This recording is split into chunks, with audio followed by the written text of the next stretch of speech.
Hello, ഇന്നൊരു surprise കഥയാണ്.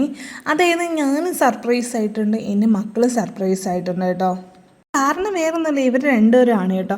അതായത് എൻ്റെ അനിയത്തിമാരാണേ പ്രതീക്ഷിക്കാതെ ഇന്ന് വന്നായിരുന്നു കേട്ടോ. അപ്പോൾ ചായയൊക്കെ ഇട്ട് കൊടുത്തിട്ടുണ്ട് കേട്ടോ. ആ സമയത്താണെങ്കിൽ നിസ്സാറായിട്ടും കളരി ക്ലാസ്സിൽ പിള്ളേരെ വിളിക്കാൻ, അതായത് എൻ്റെ മക്കളെ വിളിക്കാനായിട്ട് പോയിട്ടുണ്ടായിരുന്നേ. ഞാൻ വന്നപ്പോൾ അവിടുത്തെ വിശേഷങ്ങളും കാര്യങ്ങളൊക്കെ പറയുന്നുണ്ട് കേട്ടോ. അതിനിടയ്ക്ക് എൻ്റെ മോള് ചോദിക്കുന്നുണ്ട് എന്തിനാണ് വീഡിയോ ഒക്കെ എടുക്കുന്നുണ്ട് എന്നുള്ളത്. അങ്ങനെ ഒരു ചെറിയ ഡൗട്ട് അടിച്ചായിരുന്നേ.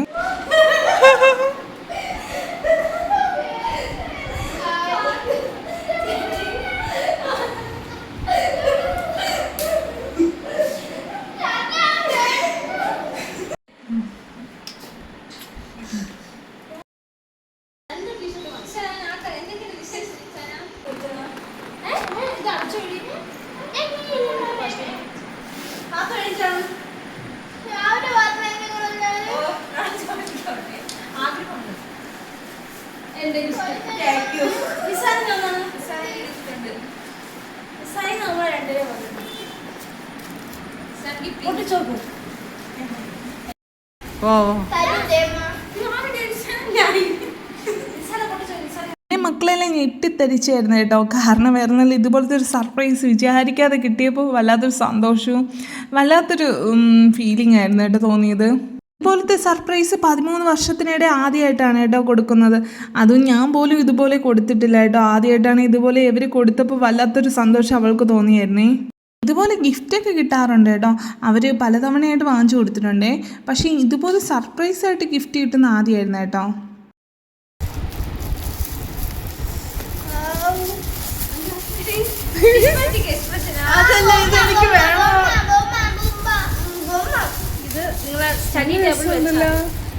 എനിക്ക് ഇഷ്ടപ്പെട്ട് ബാക്കില് ഇവിടെ ഇതുണ്ട്, ചാർജറുണ്ട്, ലൈറ്റ് ഉണ്ട്,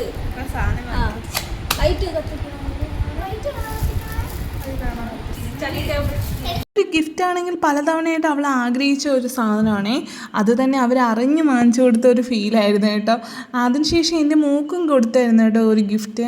അവൾക്ക് കൊടുക്കുമ്പോൾ മറ്റൊരാൾ പിണങ്ങുമെന്ന് വെച്ചിട്ടാണ് കേട്ടോ ഇവൾക്കും കൂടെ ഗിഫ്റ്റ് വാങ്ങിച്ചു കൊടുത്തത്. അപ്പോൾ അതിനകത്ത് ഒരു ബൊമ്മയാണ് കേട്ടോ. ഇതിൻ്റെ പേരെന്താണെന്നൊന്നും അറിയില്ല കേട്ടോ. അങ്ങനെ നല്ല ക്യൂട്ടായിട്ടുള്ളൊരു ബൊമ്മയും പിന്നെ ഒരു ഡയറി മിൽക്ക്, സിൽക്കിൻ്റെ ആണോ എന്ന് അറിയില്ല കേട്ടോ. ആ ഒരു ഡയറി മിൽക്കും കൂടെ വാങ്ങിച്ചു കൊടുത്തിട്ടുണ്ട് കേട്ടോ. നല്ല ക്യൂട്ടായിട്ടുള്ളൊരു ബൊമ്മയാണ് കേട്ടോ അവൾക്ക് കിട്ടിയത്. ഇതേപോലത്തെ ഐറ്റംസൊക്കെ അവൾക്ക് ഒരുപാട് ഇഷ്ടമാണ് കേട്ടോ. കിട്ടിയത് കാരണം വലിയൊരു മഹായുദ്ധമാണ് കേട്ടോ ഒഴിഞ്ഞു മാറിയത്.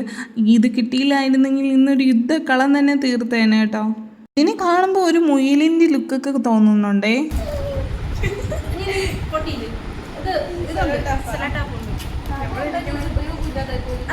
എടുക്കൂടി പൊട്ടി പോകുന്നു പറഞ്ഞ്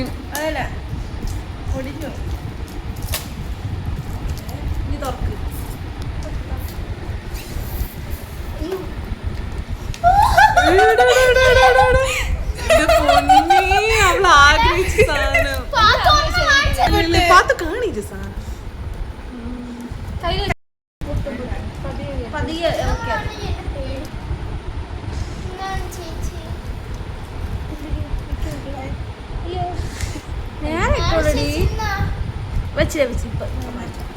നല്ല പ്രശ്നമാണ്. എൻ്റെ അടി കുറച്ച് കളഞ്ഞ് കുറച്ചും കൂടി ക്ലാരിറ്റി. രണ്ടാമത്തെ ഗിഫ്റ്റാണ് കേട്ടോ. അതാണ് മനസ്സറിഞ്ഞ് കിട്ടിയ ഗിഫ്റ്റിൽ വേറൊന്നാണ് കേട്ടോ. ഇവള് ഒരുപാട് നാളായിട്ട് ഈ ഒരു വാച്ച് ഒരുപാടായിട്ട് കാണുന്നുണ്ട്. അതായത് ഇതുപോലത്തെ ഒരു ഐറ്റമാണ് കേട്ടോ. മീഷോയിലൊക്കെ കാണാറുണ്ട് കേട്ടോ. ഇങ്ങനെ കിട്ടിയപ്പോൾ ഒരു വല്ലാത്ത സന്തോഷമായിരുന്നേ. മനസ്സറിഞ്ഞ് കിട്ടിയ ഗിഫ്റ്റ് എന്നൊക്കെ പറയുന്നത് ഇതൊക്കെയാണ് കേട്ടോ. അങ്ങനെ ഇന്നത്തെ ഈ ഒരു സർപ്രൈസ് ഇവിടെ കഴിഞ്ഞിട്ടുണ്ട് കേട്ടോ. Okay, by.